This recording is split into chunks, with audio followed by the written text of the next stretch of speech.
Olá, eu sou Ciliana Ravina, tutora à distância. A nossa videoaula traz como temática os funcionários de escolas públicas como agentes fundamentais no processo educativo. Mas será que estes profissionais se sentem de fato como fundamentais no processo educativo do aluno?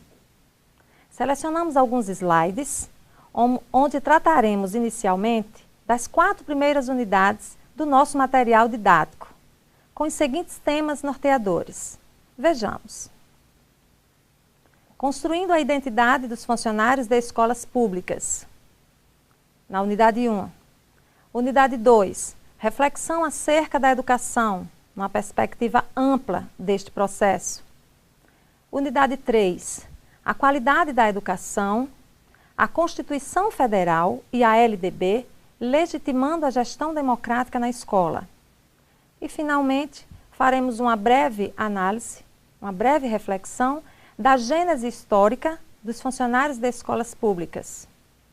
Mas antes de entrarmos no mérito destas questões, vejamos o que pensam alguns funcionários de uma escola pública no município de Natal, quando questionados acerca da relação existente entre a prática da sua função e o processo educativo dos alunos. Vejamos o que eles responderam. Meu nome é Divanilson, minha função aqui é porteiro, trabalho há 5 anos, minha função é só abrir e fechar portão e não deixar que os alunos saiam só acompanhado com os pais. Meu nome é Uzeneide Lourenço de Medeiros, sou auxiliar de secretaria da escola. Eu trabalho fazendo histórico, carteiras de estudante, censo escolar, atas finais, elemento de matrícula. Meu nome é Rosa de Lourdes Xavier de Farias, trabalho aqui nessa escola há 7 anos e sou auxiliar de serviços gerais. Nós trabalhamos em equipe, quando falta algum funcionário tipo a SG ou merendeira, eu cubro, ou a merendeira ou outro colega.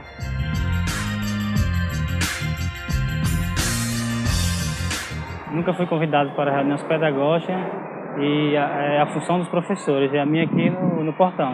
Eu nunca participei do conselho escolar e eu não sei quem é meu representante. Eu não acho importante o funcionário da secretaria participar de reunião pedagógica. Só quem é para participar são os professores e coordenadores. Nós da secretaria fizemos o curso só para a secretaria. Não participamos da reunião do conselho escolar. Mas temos uma representante que leva todos os problemas para as reuniões do conselho. Eu acho importante os funcionários participar da reunião pedagógica, porque nós vamos aprender como lidar com as crianças. Eu, pelo menos, nunca fui convidada para reunião pedagógica. Não sei como funciona, sempre eu fico de fora. Eu nunca participei do conselho escolar e nem sei também quem é o meu representante. A partir da fala dos nossos entrevistados, nós vemos que há uma amostra de como os funcionários se sentem e de fato estão, até certo ponto, alheios a esse processo educativo. Como eles estão ainda de fora, como não dá ainda para que eles se sintam como agentes fundamentais no processo educativo. Isso ficou muito claro na fala do porteiro, quando ele diz: a minha função aqui é cuidar da entrada e da saída dos alunos. Educar é coisa de professor em sala de aula. Vimos também essa evidência na fala da auxiliar de secretaria, quando ela diz: não, nós fizemos curso para a secretaria. Essas coisas de educação de aluno, de proposta pedagógica, é coisa de professor e coordenador. Mas tem um detalhe interessante, que é na fala da auxiliar de serviços gerais, quando ela diz: não, eu penso que nós precisamos sim de um conhecimento a mais, porque nós precisamos entender como lidar com estas crianças. E aí, aonde está o ponto central da nossa discussão? E aí nós podemos estar fazendo um elo com a nossa temática de hoje. Porque na fala dessa funcionária auxiliar de serviços gerais, você vê claramente que ela diz: não, há uma necessidade de um conhecimento a mais. Em outras situações, nós podemos entender que ela está dizendo, não, eu não me compreendo só uma ocupadora de função. Eu sou uma profissional que, trabalhando dentro da escola, preciso compreender como é que essa escola funciona na sua totalidade. Mas vamos voltar para a nossa unidade 1, que ela vem fazer para a gente uma reflexão de quem são esses funcionários da escola pública, construindo a identidade desses funcionários.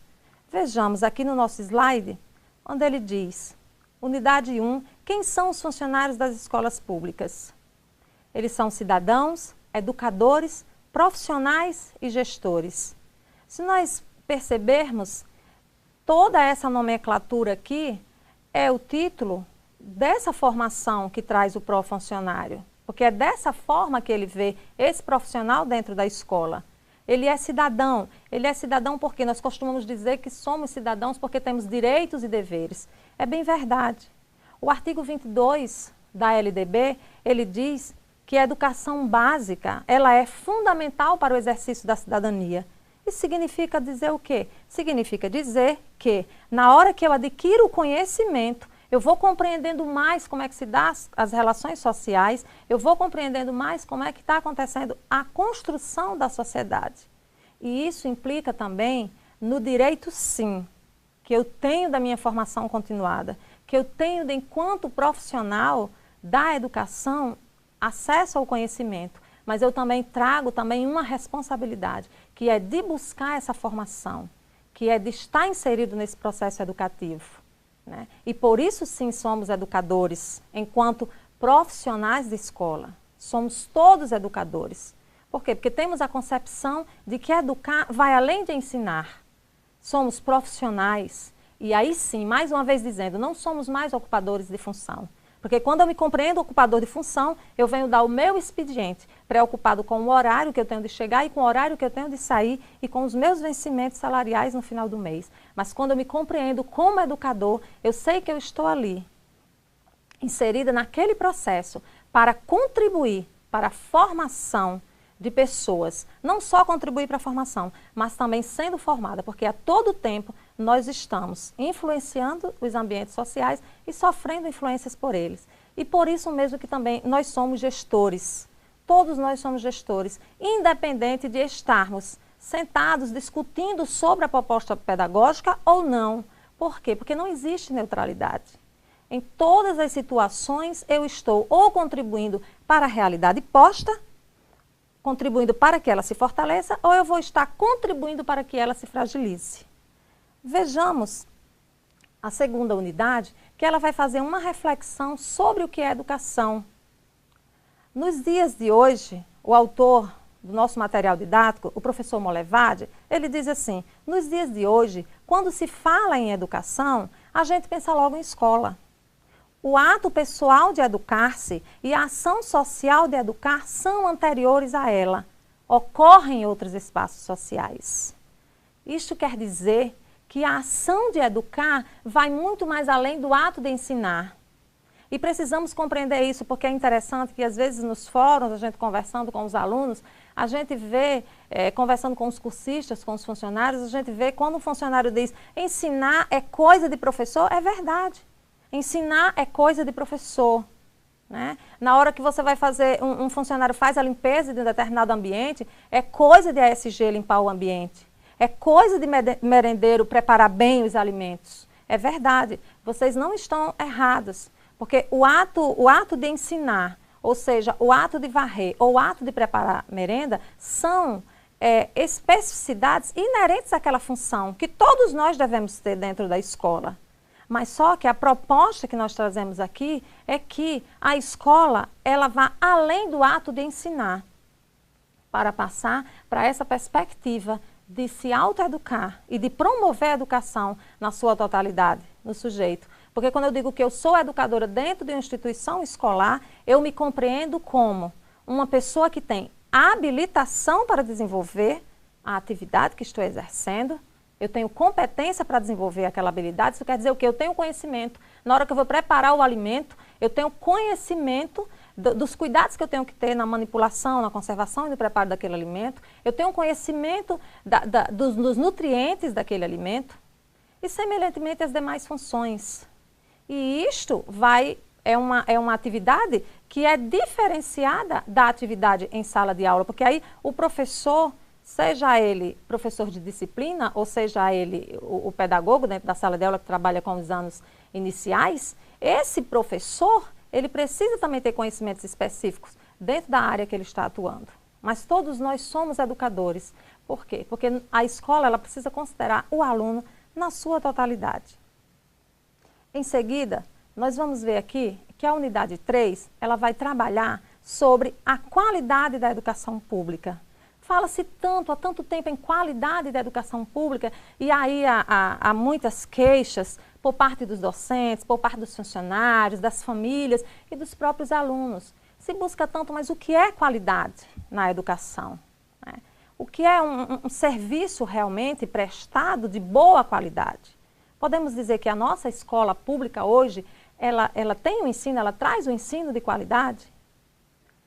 Infelizmente, os dados até do IDEB mostram, né, que a cada ano a dificuldade dos alunos e de professores, de famílias aumentam, né? Onde são vários elementos que podem ser discutidos sobre essa questão da qualidade. Mas o que é interessante é que um dos elementos que o nosso estudo traz sobre a qualidade da educação pública é a gestão democrática.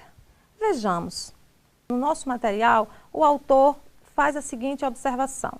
A gestão democrática, legitimada na Constituição Federal, artigo 206, inciso 6º, e na Lei de Diretrizes e Bases da Educação, LDB, artigo 3º, inciso 8º. Vejamos como nós questionamos ainda também nos nossos fóruns. A gestão democrática, ela é construída e deve ser construída dentro da escola. Não se fala mais, como se falava décadas atrás, sobre o diretor da escola. É o diretor quem dirige a escola. Não. A proposta hoje é que a escola seja dirigida pelo seu coletivo.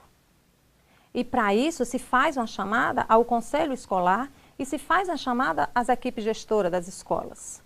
Aqui no município de Natal, por exemplo, nós temos a Lei 087 de 2008, que estabelece a eleição direta para os gestores das escolas públicas municipais e também traz essa proposta de que as escolas sejam gerenciadas pela equipe gestora e pelos conselhos escolares.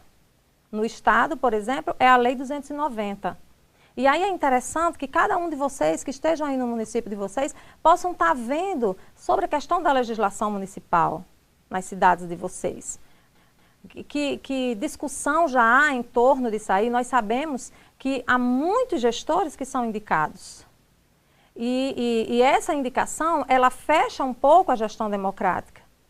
Por quê? Porque as pessoas, elas não são eleitas, elas não são escolhidas pela comunidade, né? Elas já vêm com um foco, né? Elas já vêm com um sentimento de atender aos anseios de quem as colocou.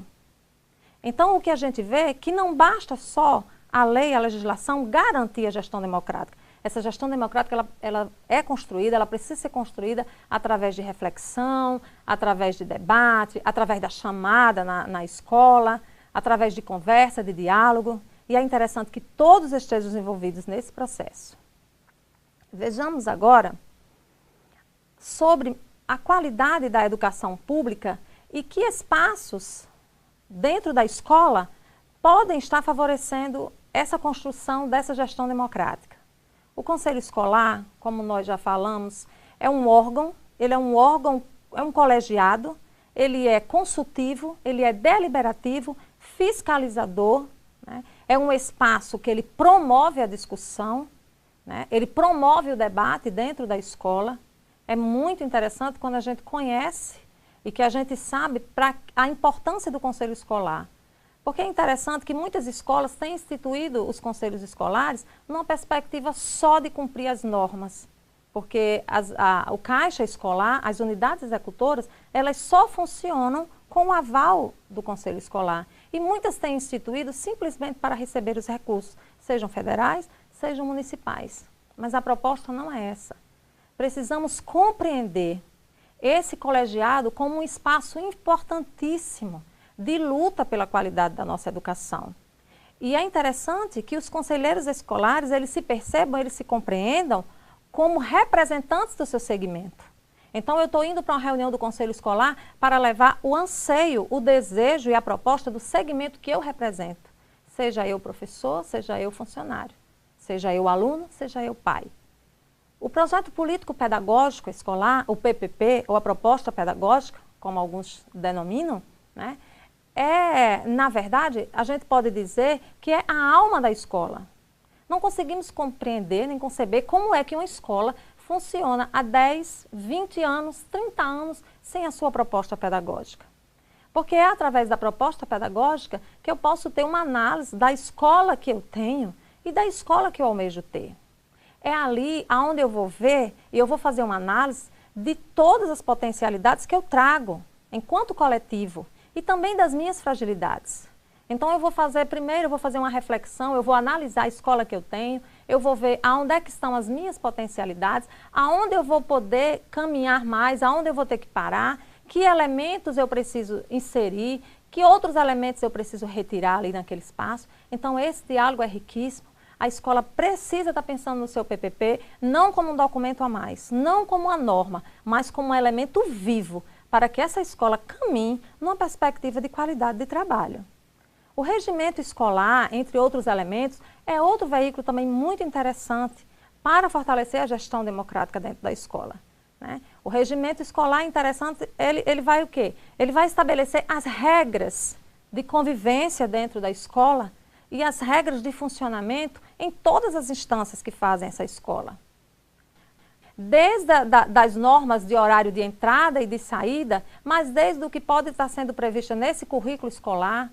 Ah, interessante, a escola tem uma situação específica naquele bairro, está inserido num bairro de muita violência, ou está inserido num bairro onde há muita divergência, assim, dentro das famílias, há problemas muito sérios com as famílias, né, das crianças. Então, vamos colocar aqui dentro do nosso currículo, né, vamos colocar aqui dentro do nosso currículo um tema transversal levado a essa situação. E aí é interessante, porque o regimento escolar, ele pode também estar prevendo isso aí. Vejamos em seguida, na nossa unidade 4, né, chegamos agora a um ponto interessante, que é essa retrospectiva, essa gênese aí desses funcionários das escolas públicas, desde o início da escolarização no Brasil, né? Com a escola jesuítica na Bahia, em 1500, a gente via que quem era responsável pela educação eram os religiosos, né? Onde eles se dividiam na ação de educar e de cuidar. Vejamos aqui. A nossa 4ª unidade, ela vai trazer os funcionários das escolas públicas fazendo uma gênese histórica de quem são, de quem eram esses funcionários desde o início da escolarização. Vejamos, em 1500, o colégio, com o surgimento do Colégio dos Jesuítas, em Salvador, os religiosos trabalhavam com a educação integral, dividindo-se em professores e coadjutores. É interessante nós percebermos que nessa época havia uma preocupação com a educação integral do aluno. Então havia qualidade. Os alunos não eram vistos só como depósitos de informação. Esses religiosos se dividiam na atividade do ensino e na atividade que a gente chama hoje de não docência. Os outros religiosos que não estavam diretamente ligados àqueles conteúdos passados nas salas de aula para os alunos, eles trabalhavam numa perspectiva de educar e de cuidar e de dar outras informações para esses alunos, trazendo outras informações para esses alunos, desde o preparo da alimentação deles, desde o cuidado com a saúde, desde a cultura. Então, havia uma qualidade. E era interessante muito a gente perceber que esses funcionários que trabalhavam como coadjutores, que auxiliavam na atividade docente, eles tinham formação. Eles eram pessoas letradas, eram pessoas cultas, até porque os religiosos costumavam ser bons leitores, e era interessante que toda aquela cultura que eles traziam consigo, eles repassavam naquele dia a dia com aqueles alunos.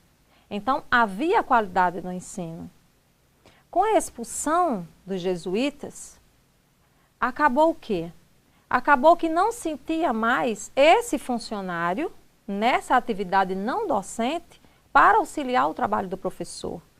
E é interessante que por longos anos não foi construída nenhuma escola no Brasil. E isto porque a clientela era mínima naquele período. Não havia essa valorização. Até porque as atividades de que as pessoas viviam eram atividades ligadas só ao trabalho braçal e que para isso não havia preocupação de que a pessoa precisasse ler ou escrever para estar em atividades como cultivar a terra e outras. Não havia esta preocupação. Mas voltamos aqui para o nosso slide. No ano de 1834, surge o quê?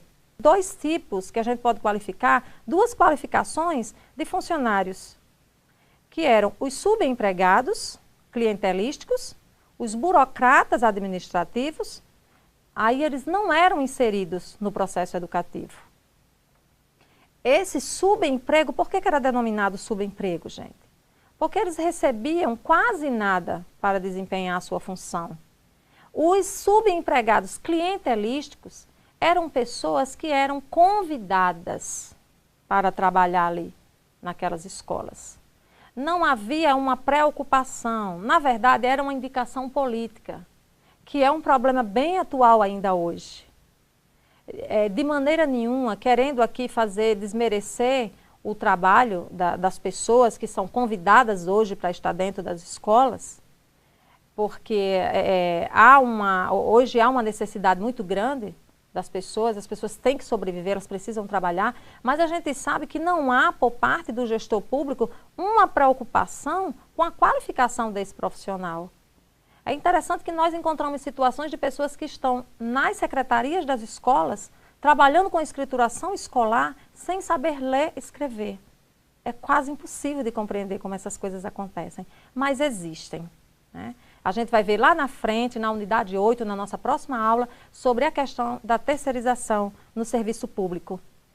E é interessante que aí começou, sim, um afastamento. A escola começou a perder a qualidade e começou um afastamento desses funcionários de escola nesse processo educativo desse aluno.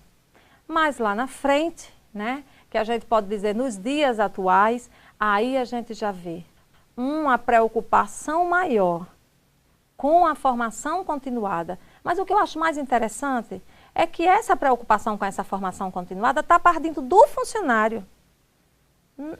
Dificilmente você vê, a não ser, sim, não vamos negar aqui que o governo federal, inclusive o pró-funcionário, né, é uma medida, é um programa que vem com uma medida do governo federal para estar capacitando os funcionários de escola.